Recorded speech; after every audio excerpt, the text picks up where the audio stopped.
What's going on, guys? Love Smash, back with an all-new video for you guys today. And this Tuesday, not only did the internet explode, but the genitals of every single Smash fan around the world did as well when it was announced that Smash Bros. Ultimate would be coming to the Switch. Every single character that has ever appeared playable in a Smash Bros. Game is now on one game coming to the Switch this year in December of 2018. My God. So with all that in mind, I had no choice but to discuss it, as well as talk about some potential newcomers I personally think, or would like to see, in the upcoming title. But just to say one thing before we begin, Sakurai has did something that kind of no one expected but the fans were hoping. Never again, well, I won't say never again, we don't know what the future of Smash holds with Nintendo's next-gen consoles, but at this moment, no fan of Smash Bros. Can ever say, you cut my favorite character, why isn't this character coming back? Because you can't. Because everyone is there. Wolf is back, Ice Climber, Snake, Young Link, Pichu, everyone is back, better than ever with the new graphics on the Switch. Movesets have been changed or altered, many stages have been introduced, and of course, more newcomers are on the way. We knew about the Inklings, but it took the world by surprise when Ridley, who Sakurai previously stated was not going to be playable and was going to be a stage hazard in Smash 4, and the speculation just continued and continued, and there was outcry from fans and just arguing on the internet across the world. Ridley is finally a playable character in the upcoming game, which proves one thing about all this, that Smash Ultimate is the ultimate fan service game. As we know, there's always been an outcry from fans and are very opinionated when a character is cut. That is no longer an issue because everyone's returning. The outcry and the arguing on the internet for years about Ridley. He's too big. He can't be in. He's a stage hazard. No, he could be shrunken down. It wouldn't look weird. No, it would. Blah, blah, blah. Ridley is now a playable character. Just kind of proving that Sakurai is doing everything to please the fans in this iteration. Now, when it comes to newcomers, Sakurai has already stated don't expect too many newcomers, which is fair considering 65 have already been confirmed. So to say that around 70 characters would be a fair assessment. However, fans are already probably saying Sakurai trolls. He says these things. There could be DLC. I'm sure there'll be more. And with some of the rumors or leaks that have popped up, maybe a top 10 is pushing it. So, with all that being said, for this video, I wanted to talk about characters who I personally believe or feel deserve to be newcomers in the upcoming title. So with all that being said, let's dive right into number 1, King K. Rool. Now obviously King K. Rool's time in the spotlight has faded. He is no longer relevant as a Ridley, as a King Dedede, or a Donkey Kong or a Bowser. However, he is without a doubt one of the most highly requested Nintendo-owned characters to be introduced. Many fans have argued over the years there's not enough Donkey Kong characters, there's not enough big characters, there's not enough villains in Smash. He would fit all those criterias and more. A moveset that's practically written for him that can easily be introduced, and of course the argument about sizing characters down with Ridley being in there kind of flew out the window. He would bring so much to the table, not only classic nostalgia for those of us who played Donkey Kong Country back in the day, but just bring a new breath of fresh air into the Smash universe with some of the things he can do. And of course fans are probably also hoping that Gangplank Galleon will be introduced as a stage along with him. Would be definitely cool to see, and if this is going to be the ultimate fan service game, his inclusion would not be shocking in the slightest. Now moving on to number 2 with our first of a few third-party characters on this list, with everyone's favorite limbless hero, Rayman. Now, Rayman has been such a highly requested character for Smash when it comes to third-party characters, even before the fake Artsy Omni Rayman leaks. This character not only looks like he fits extremely well in Smash, but a moveset that's practically right in front of your eyes if you played any of the Rayman games like Origins or Legends or Great Adventure, Hoodlum Havoc, etc. This character would be an absolute perfect fit. Now, there's been questions in terms of technical limitations when it comes to animating Rayman for Smash, that he is limbless, but Sukapon being an assist trophy does give some hope, even though that's drastically different being an assist trophy as opposed to a playable character. But Rayman's inclusion would be downright awesome. Not to mention, Nintendo and Ubisoft are on the best terms they've been in years. You had Rayman Legends released for the Wii U and the Switch. There's the Rayman trophies in Smash 4 to begin with. There's Mario and Rabbids, and of course the upcoming Starlink game where Fox appears as a playable character. So Nintendo and Ubisoft have been extremely tight, so it would not be shocking. However, there is a chance Nintendo could pull a fast one, especially the Rabbids being like taking over the mascot of Ubisoft, where they can choose them. However, I do feel that would be downright criminal to think that they would go with them over Rayman. I do believe it's a good idea to include them in some way, whether they appear as trophies, assist trophies, or part of Rayman's moveset in some capacity, but Rayman is definitely Ubisoft's titular character and definitely deserves his time to shine in Smash, so he is the number 2 pick for this video, with the potential for Rabbids to be included in some capacity in Smash Ultimate. Now moving on to number 3 would be Rex from Xenoblade 2. Now me personally never really played the Xenoblade games, not because I don't like them, I just stick to more fighting games, but the fact that Xenoblade Chronicles 1 sold extremely well, there was Xenoblade X, now Xenoblade 2, it's become a very popular franchise for Nintendo. And Nintendo has this thing, well at least Sakurai maybe, like to add characters that are currently relevant in big series for them to promote games. So to add Rex would not be shocking at all. Great moveset potential as well with Pyra and Mithra. They can work into that moveset to make him a very unique character, not opposed to Shulk. Maybe be able to switch through them through battle and give him different moves, kind of how Shulk is with his 5 different ways with the Monado. Not to mention, just the character here seems very unique in his ways that could really bring something new to the table in terms of Smash, and something like this could be a possible final Smash for him. And I think that would be kind of awesome actually. So based on all that alone, Rex definitely has the Smash stamp of approval. Now moving on to number 4, a character I'm not personally clamoring for or hope gets in. I actually do believe this character is more better suited for an assist trophy. However, it would not be shocking to include is Springman from ARMS. Now like I said, not a character I'm particularly wanting to see because there are others I would rather see over him. However, it would not be surprising if Nintendo and Sakurai went this route because 1, it would sell more copies of ARMS, it would get the name out there. Even though it did sell over 1 million copies and got pretty decent reviews, it could open the door for a sequel for ARMS in the future. And including a character in Smash always gets the hype building up for the other franchises. Why they do it equals more money. He would definitely bring some uniqueness to the Smash roster in terms of stretching out the arms from long-range attacks as well as using the upgrades like you can in ARMS as well. Not to mention they can also add Ribbon Girl as an Echo character for Springman, which would give you 2 characters for the price of 1, which wouldn't be too bad of a move. So number 4, like I said, not a character I'm particularly wanting to see because I would rather see others, but however it would not shock me based on popularity and Nintendo to add Springman from ARMS.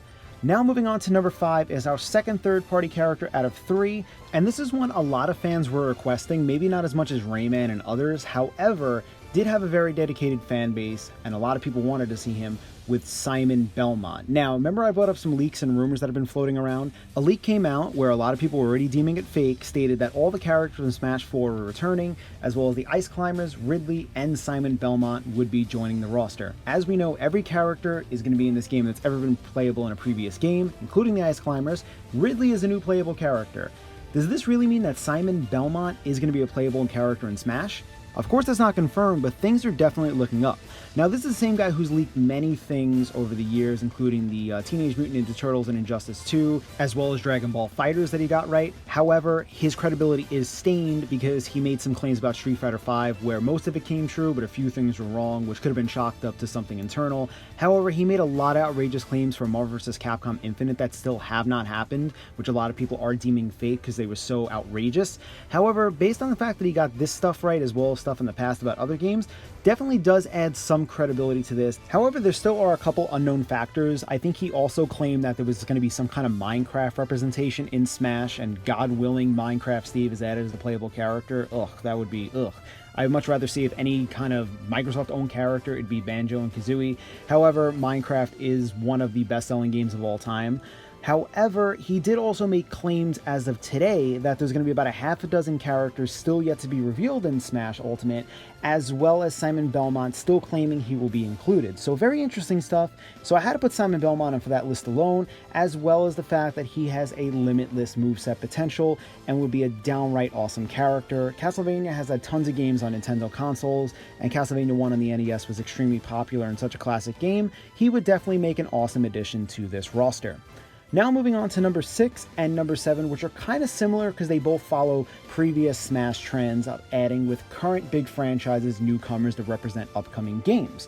where they did claim an 8th generation of Pokemon is in the works for the Switch, as well as a new Fire Emblem game which was revealed in 3 houses. So, is it possible we could see a new Pokemon rep and a new Fire Emblem rep, even though I know people are going to complain another Fire Emblem rep in this game, don't we have enough as it is? Now, if they were going to go the Pokemon route and the game really is going to come out December of this year and not be delayed as Smash Bros. Games have been, like, it wouldn't be shocking to see a character like Decidueye being added to the roster. However, if there really is an 8th generation of Pokemon coming on the Switch, it would not be surprising if Nintendo did the same thing they did with Greninja in Smash 4, where they were sent assets from a character who wasn't even entirely completed from a game that hadn't even been revealed at the time, and lo and behold, Greninja was revealed. So it wouldn't be shocking to see Nintendo do that again. However, if they wanted to go 7th gen, Decidueye's got my vote. Very popular as far as the 7th generation Pokemon go. Great moveset potential. Could see Sinister Arrow Raid pop up as his final smash, not to mention that we did find out that they are adding a Alolan Pokemon to the Pokeballs, which could definitely strengthen the argument that we could see Decidueye at some point. Now moving on to, like I said, number 7, similar trends with adding a new Fire Emblem rep. Now, of course, people, like I said, don't want to see that. However, it wouldn't be shocking to see Nintendo and Sakurai pull this one yet again out of their asses. So, with Fire Emblem 3 Houses coming out, there are 4 main characters to the series. And as you can see them right here, wouldn't be shocking if they went to choose one of them. Now, the one I personally think would be the better option would be Edelgard. However, it wouldn't shock me to see Nintendo go with the teacher character Blythe. I definitely think Edelgard brings more uniqueness, at least to what I read about her, that she could wield both swords and axes, as opposed to the running joke that all Fire Emblem characters are just sword wielders. However, I guess we'll have to wait and see if Nintendo pulls the same tricks in this iteration of Smash when it comes around. Now moving on to my 8th and final pick. Now before I go into this character, I only wanted to add 3 third-party characters to my list, so obviously I had to cut a character like Banjo-Kazooie, who I've been dying to see, and Phil Spencer is still giving the approval to have him in this game. However, with Microsoft and everything, it really does seem unlikely, but I wanted to bring something up that Sakurai said, where he stated that worlds will be colliding in this iteration in Smash once again. Now obviously, any normal person just reading that means, yeah, every Nintendo franchise that's currently in Smash, as well as the few other third parties, are going to combine in one giant battle again. However, maybe there was more to Sakurai's statement than meets the eye. Maybe he really means that something insane and crazy is going to happen. I mean, we've seen that in Smash 4.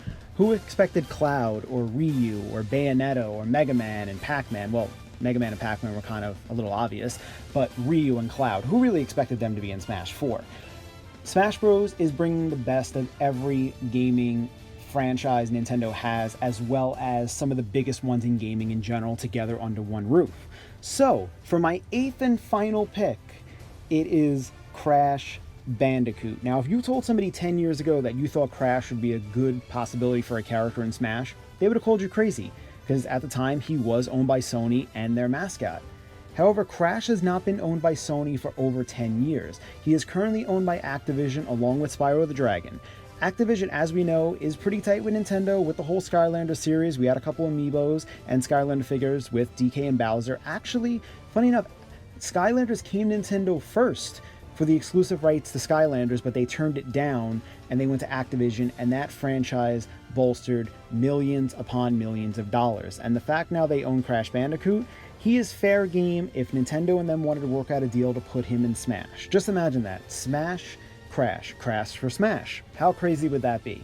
A moveset that's practically written for him, and his sheer iconicness alone that he was once the mascot of Sony. So for all those reasons and a crap ton more, that's why I think Crash has a leg up in all the third-party competition and is number 8 on my list. So there you guys have it. Those are my top 8 predictions for Super Smash Bros. Ultimate. Who do you guys think will be revealed? Who do you want to see? Who don't you want to see? How many characters do you think this roster will end up having? Personally, I believe we'll have about 70 to 75 characters, which is kind of pushing it, especially all the characters that are in the game. We already have 65 revealed, a few more to come on the way, and Sakurai has already stated don't expect too many newcomers. However, we all know Sakurai does one thing and says another, and with the possibility of DLC, we may expect anywhere to maybe upwards to 75 characters, which would be downright crazy, and the roster for Smash Ultimate has the chance to be the biggest in fighting game history, which is really freaking cool. So let me know what you guys think in the comments. What characters do you want to see? Which characters do you not want to see? What characters do you agree from my list? Which don't you agree? Be sure to let me know in the comments below. And I'm also planning on doing a video discussing assist trophies and echo characters, because there's been a lot of debate. If certain assist trophies don't return, is there the chance the characters could become echo characters down the line? Which is a very interesting topic. I have a couple ideas I want to discuss, so be on the lookout for that video sometime in the near future. But anyway, guys, that is the video for today. I hope you enjoyed it. And like always, for all the latest fighting game news and speculation, be sure to subscribe to my channel and follow me on Twitter. Thank you guys always so much for watching. It feels so great to be back, and I'll see you guys soon with a brand new video.